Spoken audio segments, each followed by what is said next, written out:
Imagine you have an electronic device that needs a steady, one-directional power supply, but the only power available comes from an alternating current source. How do you reliably transform that fluctuating alternating current into a smooth direct current, especially when efficiency and voltage levels are critical? For a center-tapped full-wave rectifier circuit, the peak output voltage delivered to your load is approximately half of the total peak voltage measured across the entire secondary winding of the transformer. From this value, you must subtract the forward voltage drop of a single diode, typically around 0.7 volts for common silicon diodes. The core mechanism behind this lies in the design of the center-tapped transformer. This special transformer provides to equal but opposite phase voltages with respect to its center tap. During the positive half cycle of the alternating current input, one diode becomes forward biased and conducts, while the other is reverse biased. The current then flows through the load. During the negative half cycle, the roles reverse, and the second diode conducts, causing current to flow through the load in the same direction as before.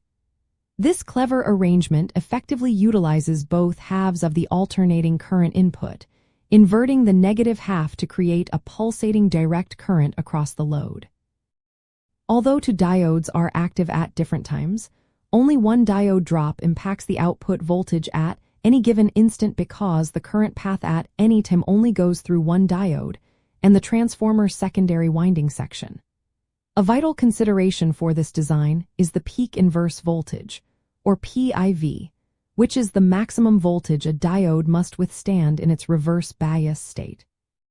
For a center-tapped rectifier, the PIV for each diode is approximately twice the peak output voltage, a critical factor for component selection.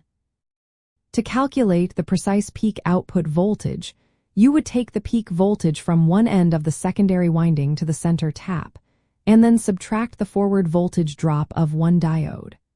For example, if the peak voltage from the center tap to one end is 10 volts, your peak output would be around 9.3 volts. To find the root mean square output voltage, which is useful for power calculations, you would typically divide the peak output voltage by the square root of 2, which is approximately 1.414. Remember, this raw output is still pulsating and contains a ripple voltage, so a filter capacitor is almost always added to smooth it into a more stable direct current.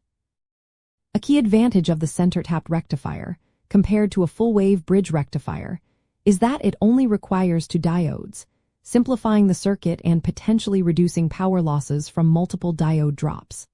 However, it requires a more complex and often more expensive center-tapped transformer, which can be a limiting factor in some designs.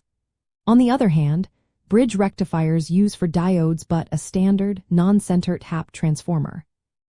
The center-tapped configuration is particularly well suited for applications requiring dual polarity power supplies, where both positive and negative direct current voltages are needed relative to a common ground, such as in operational amplifier circuits.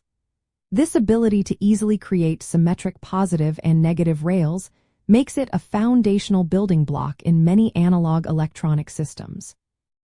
Understanding the output, voltage, and operating principles of a center-tapped rectifier is fundamental for any student or engineer designing reliable direct current power supplies.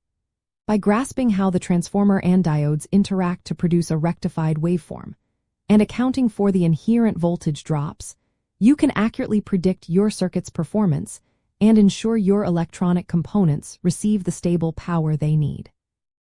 This knowledge empowers you to select the correct components and efficiently transform alternating current into the precise direct current required for your applications.